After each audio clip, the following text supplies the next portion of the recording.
И я думаю, что все, кто сегодня придет голосовать, выберут тех достойных кандидатов, кого они считают самым профессионально грамотным человеком, который будет пробивать вопросы, нелегкие вопросы в наше сложное время в Государственной Думе.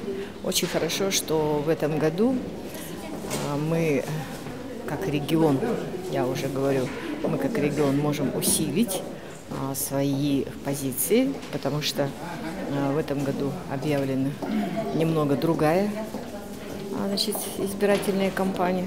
Мы должны голосовать и по одномандатному округу, и по федеральному округу. Да? И вот одномандатная – это вся республика, вторая половина, депутатов, они будут избраны по федеральному списку, то есть по спискам партии «Единая Россия».